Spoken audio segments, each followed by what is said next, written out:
Well, it's an interesting day, an interesting time with which we live. As I was writing this sermon this week, I really didn't realize what was going to happen at the end of the week and how God touched me to think about some of the same things, the hurts and the pains of the brokenness of our world. But I pray at the same time that our time here will be one of being encouraged by light and not by darkness. Well, the essential message of the Feast of Lights, the Festival of Lights, the season of Hanukkah is best understood. We talked about it last week with Aaron's wonderful message about the very issue of what Hanukkah is about. But like many holidays, the celebration has what I consider a bunch of different perspectives. For example, in America, American Jews tend to look at Hanukkah a little differently than other people. I think it's viewed as a celebration of religious freedom, as if Judas Maccabeus was the ancient champion for the rights of the religious minority, and that thereby establishing the separation of church and state, Judah Maccabee won the day. It's kind of the way we view it. Now, Israelis, I think, look at the Maccabean time a little differently. They tend to see the Maccabees as early nationalists, pre-Zionists, you might say, rising up to gain sovereignty in the Holy Land over its foreign opposition, its foreign oppressors, and establishing a political refuge where Jews could live in dignified self-determination. Well, maybe so. Now, of course, whenever talking about holidays, you always have to include the Jewish mystics, okay?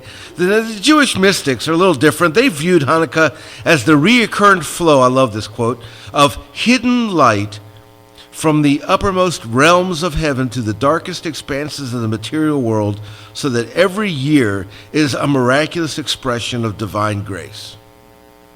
I don't even know what that means.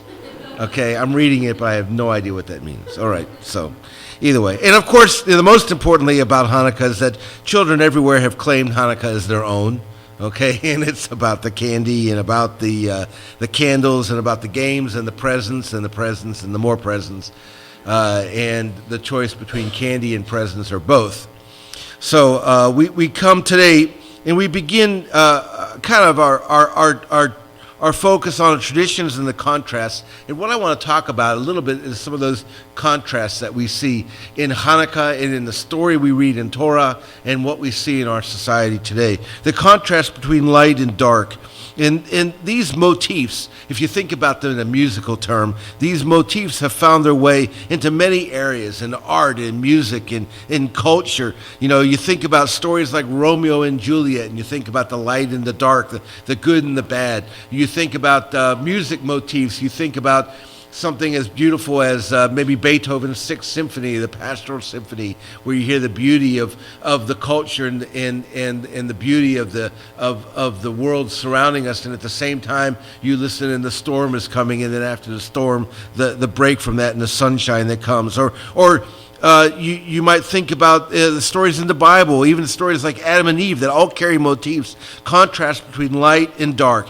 Every story that we can see that has some significant touch to it has some of these motifs, some of these differences, these pieces that run between for us. And so, even John, the gospel writer, in the first words of his gospel, in the Prolegema, says, "In the differences between the darkness of our world and the light," and really in John chapter 1, verses 5 through 14, just listen to the word. It says, "The light shines in the darkness, and the darkness has not suppressed it.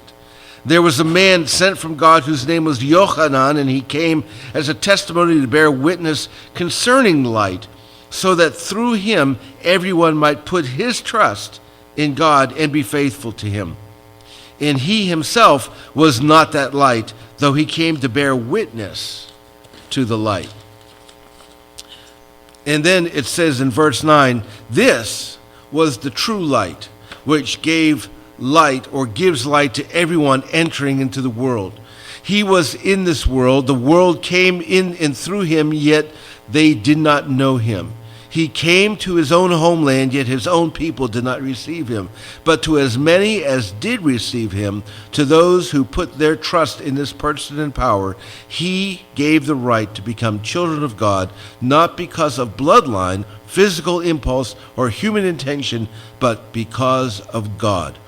The Word became a human being and lived among us, and we saw his Shekinah, the Shekinah of the Father's only Son, full of grace and full of truth. And these are the ideas that we want to hang on to when we think of the contrast of light and dark. We think of the world that we see, and we think of Messiah, and Messiah comes as the light of the world, and yet the light of the world comes into a dark world, and darkness cannot perceive it, cannot understand it, doesn't understand what it's about. And to those who have come to see the light, they understand it fully. So let's go back a little bit of a history of Hanukkah and take a little peek at how this holiday came about, how this built into the kind of holiday it is today and what you and I have just been celebrating all week. Now, as a part of the ancient world, there was a group of people called the Maccabees, and the Maccabees were connected to a group of people called the Hasmoneans. Now, the Hasmoneans were part of the ancient world. They were conquered by Alexander the Great in Greece in 332, and the land remained a Jewish theocracy under Syrian-based Seleucid rulers. Now, all that's real technical enough to say that there were 4 generals when Alexander the Great died, and they split up Alexander the Great's world into 4 parts. Okay, and those 4 parts, 2 of those 4 parts have pretty famous names to them, the Ptolemies and the Seleucids, both of which had their line drawn in the sand. Guess through what nation? You got it, Israel. Okay, in fact, the line went right through a plain called Armageddon. Okay, and that separated the Seleucids and the Ptolemies. Okay, and so when the Jews were prohibited from practicing Judaism and the temple was desecrated as a part of an effort to impose Greek-oriented culture and custom on the population, the Jews rose up in revolt. It was around 166 BC. Now, first led by, of course, Mattathias, the priestly Hasmonean family leader. He then was followed by his son Judah, the Maccabee, and the Jews subsequently were able to enter Jerusalem, purify the temple about 164 BCE. So you get the idea here that it took a couple years. You know, we read the story, and the story happens pretty quickly, but it wasn't that way. This was a pretty ugly war. We talked about last week about how the Maccabees were very difficult fighters. They were the kind of fighters that every nation hates. They were the people who would sneak out of the darkness and sneak out of the walls and the holes and shoot from roofs and sneak into people's bedrooms and murder them at night and all kinds of stuff. We would call them terrorists today, trust me. Okay, they were nationalist terrorists, but we appreciated their efforts nonetheless, strangely that it is. Now, the Hasmoneans were in some ways traditionalists. They sought to augment the Jewish religious solidarity in the face of this Greek Hellenism, okay? In other words, they saw the Greeks coming in and they said, this isn't good. We're going to lose our identity if we allow this to happen. But they were also innovators, and they tended to actually buck away from ancient Jewish traditions to make room for new ideas, new practices, and new rules, many of which we've incorporated into our worship as Jews over the years and in Judaism. For example, let me give you a couple examples. The Hasmoneans were neither from the Davidic line of kings of Judea or the Zadokite line, which is the high priestly line, but both of them claimed whenever they got into leadership that they were. Okay, it's good to be the king. And in that case, they always were ones who kind of claimed that they had a divine line, but they didn't actually have the paper proof to prove it. Okay, and so So the Hasmoneans were kind of working. They were working the system, you might say, a little bit. And while they opposed the Seleucids, they hated the Seleucids, those who were the Greeks with their influence. They actually were responsible for integrating the Greek language, arts, and material culture into the governing practices, including the temple worship. Okay, so like they hated it, but at the same time they embraced it. And so they picked and they chose the things that they wanted and the things that they didn't want. Does that sound familiar? We kind of do that a lot too, don't we? We pick and choose the things that we like of the world and the things we disdain of the world we want to separate. It was during the Hasmonean time that this thing called the Septuagint was written, the Greek translation of the Bible. Okay, and so you sit back and go, well, you can't get any more Greek than that, taking Hebrew and translating in the Greek, but they did that to embrace the culture. You see, the Hasmoneans literally conquered some neighboring territories during their almost 100 years in leadership, and they mass converted groups like the Idumeans, among other ethnic groups. Now, why is that important? Well, it's somewhat important because that wasn't really a practice of Judaism up from the time of the return from Babylon to the time of the Hasmoneans. They didn't really practice incorporating Gentiles or other nations into Judaism. Now, David did that and Solomon did that, but they didn't do that after Babylon until the Hasmoneans came. And mass integration of people who are non-Jews into the Jewish religion built in even greater contrast between the ancient beliefs and the Jewish world that was in existence at that time. And this practice had far-reaching consequences because it kind of diffused what it meant to be a Jew. Suddenly, all of that began to change.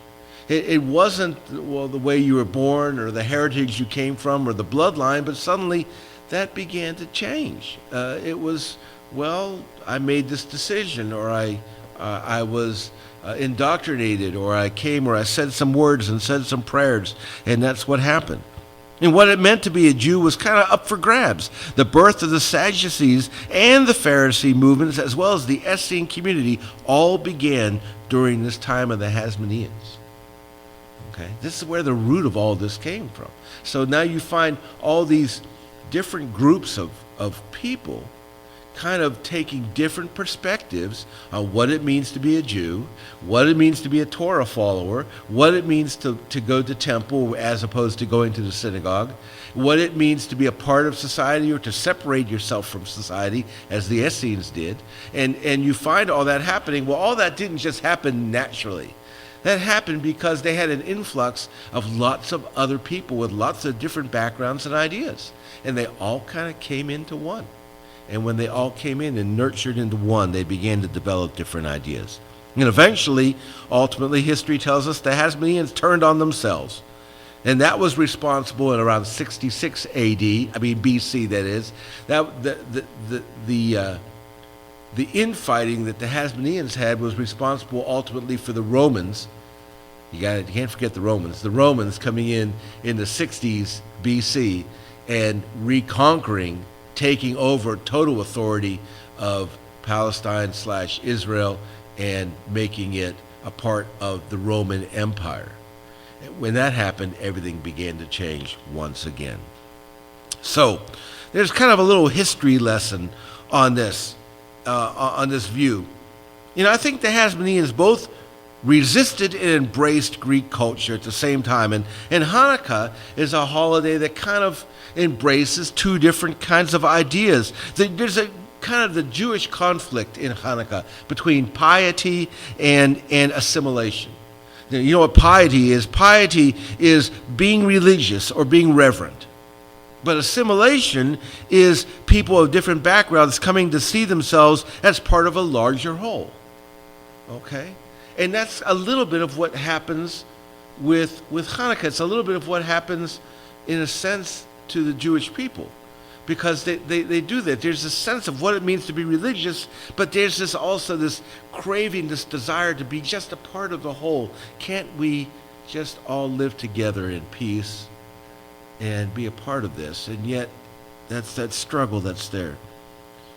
And so Hanukkah always feels a little contemporary because most Jews continue to feel conflicted by those two themes, the themes of integration and separation from surrounding cultures. Think about it in the context of America and the Christian belief. You've got Hanukkah landing at the same time, around the same time as Christmas, and so you have these two holidays, and neither one of them are strong biblical holidays. I mean, you don't find anything in the Bible except in the Apocrypha about Maccabees, and you're stretching to make Christmas a great holiday out of the birth narratives in the Gospels. Okay, so, either way, both of them kind of have the same lots of tradition, lots of practice built around them in kind of contrast to each other. And yet, many Jews live their cultural life and seeing their Gentile neighbors and wanting to be a part of that Gentile, not just Gentile neighbor, but that part of that society, part of that world, but yet at the same time want to maintain a Jewish difference and even a Jewish destiny. And that's where we look and we live out our non-distinct lives in such a way that distinction becomes necessary or advantageous to us. In other words, sometimes when we sit back and go, yeah, I'm going to accept what the world is doing and I'm going to measure that against what I do and I'm going to pick wisely. Okay, in other words, I'm going to make good decisions. And then other times, you hope that you're making wise decisions. You make decisions about the things to do that reflect the world and the culture with which you live. And you hope that doesn't have a negative effect on who you are as a believer and the influence that you have on your neighbors and on your friends. Sometimes we pick pretty wisely. Sometimes we pick not so wisely, right? Sometimes we make pretty bad decisions. And we go, oi, what have I done? Well, I go, oi, what have I done? And you sit back and you realize that what you've done is you've reflected a part of the world that you don't want to reflect, that you don't want to look like. And then you feel miserable for it. Well, Hanukkah reminds us of those kinds of contrasts, and history reminds us that those contrasts have been made. They've been made and set in motion, and we have to realize that that's part of the history of what's been going on in our world. Now, in the midst of our story comes Torah. Can't forget the Torah. And the Torah is our passage. It's our passage from Parasha Miketz. It's from Breshit, or Genesis 41 through 44. You don't have to turn to that, but I want to talk just briefly a little bit about it. There couldn't be a better example of this kind of contrast in Hanukkah, in Judaism, and the world than looking at the life of Joseph of Egypt, a.k.a. Canaan. Okay? Remember now, our parasha tells us that Joseph was, in a very spectacular way, went from his time in prison to the throne room, changing literally his clothes, his name, and his language to the extent that his own brothers didn't recognize him when they came to see him. Okay? So, just kind of summing through and running through that story, we know that Joseph was sold into slavery by his brothers. He ends up in Egypt. A few little good things happen, but we know about Potiphar and about Potiphar's wife, and ultimately the accusations are made. Joseph goes to prison. He stays in prison for a while, but Joseph has these dreams, and ultimately through God's hand and strong miracle, Joseph ends up standing before the Pharaoh, interpreting the dreams that Pharaoh has. And much like others like Daniel who had come before him and others, he had been given the gift of being able to interpret these dreams by God. And so obviously he was able to do that. And the famous story, of course, is the fact that he tells Pharaoh that there's going to be 7 years of harvest and 7 years of famine. In that he needs to prepare his people and his nation for the famine by putting away and controlling the 7 years of harvest and making sure they are responsible to that. And of course, from that point on, Pharaoh says, hey, you're my right-hand man, and here's this Jewish guy, shaves his head, puts different clothes on him, he cuts off all the hair, looks very Egyptian, and says, you're a prince. and you're in control of all the food in my kingdom. So for 7 years of abundance, Joseph's in control of all the food. And he has them put away the food and store the food and store the food. And I'm sure some people grumbled because of the price of food. We have so much, how come we're still paying this for a loaf of bread when we shouldn't have to? But Joseph knew, and Pharaoh trusted Joseph. And so Joseph put it away and put it away and put it away. And then things became tough. The 7 years of famine started, and things weren't growing. And the Bible says the only people who had food in the whole area was Egypt. And so what did that cause? That caused everybody to do what? Go to Egypt. It's the only place with food. And hence, that's where we end up in our story, where Joseph meets his brothers.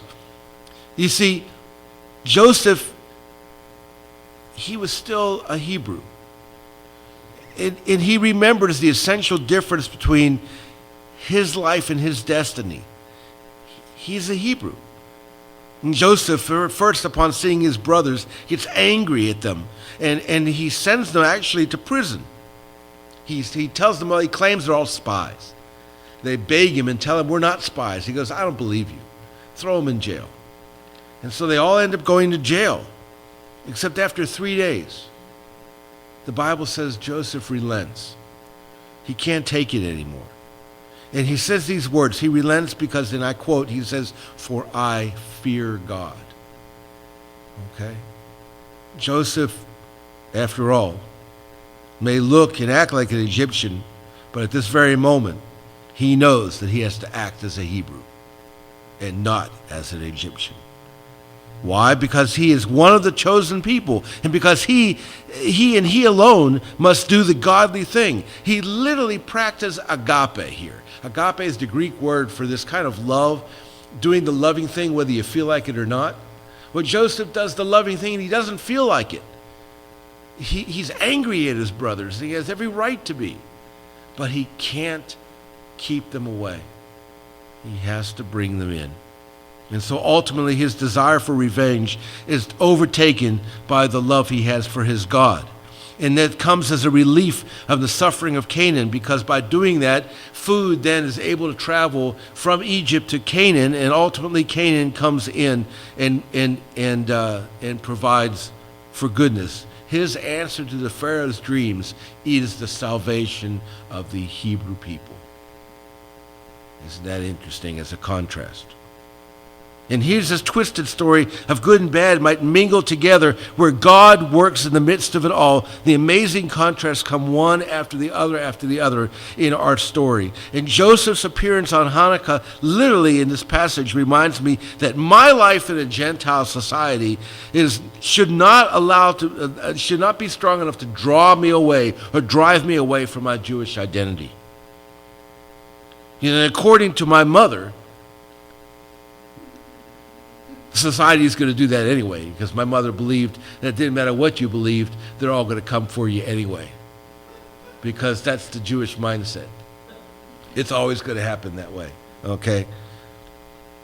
But life must not in any way draw us away from our distinctive identities as believers in Messiah.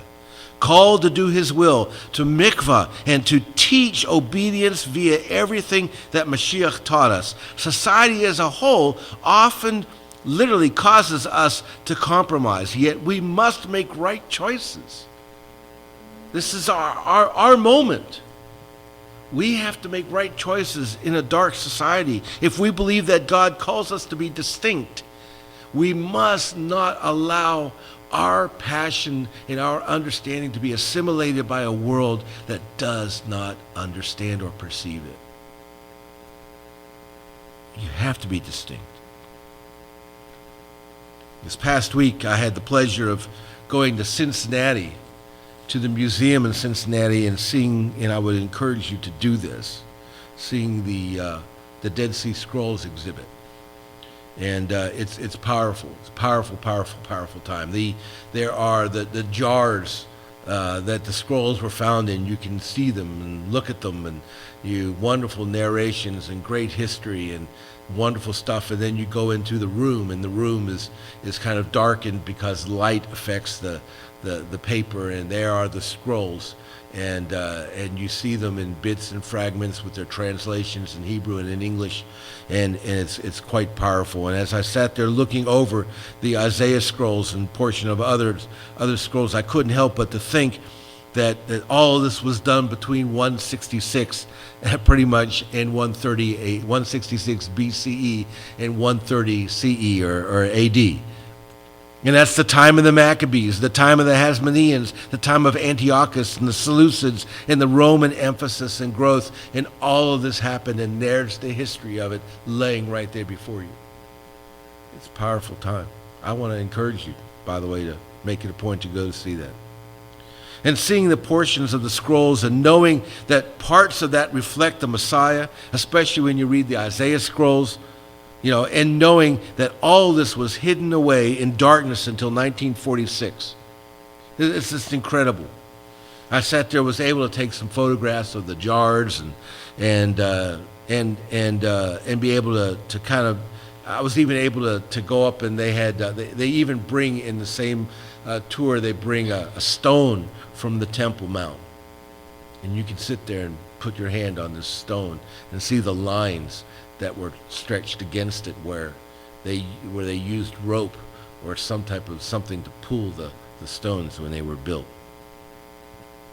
And so I began to see some of that, and it just reminded me that as time rolls by, we must remember the strength and the actions of our forefathers, those who came before us, whether they came before us all in righteousness or not, whether they had some self-motivating actions or not. We have to remember them. Some of them were famous, most of them were not, but we are called to walk in faith and trust like they did, like Joseph did. No matter what seemed to happen in his world, we need to remember that just like he did, that we fear God. That we fear God. That we're and not fear in the sense of running away and hiding, but fear God because God is God. He's awesome and mighty and powerful. He is the creator God. He is all things. And we can't take that for granted. We can't walk from that. You see, we know him and he knows us. And the contrast between our humanity and our divine nature sets us apart from God. But we must not become so overwhelmed by that we don't reach out and embrace what we were created to be. Because you and I were created to be salt and light in the world. Messiah said that himself. In a dark, world of tastelessness, we are to be salt and light. It's a heavy charge for us. It's a heavy ask.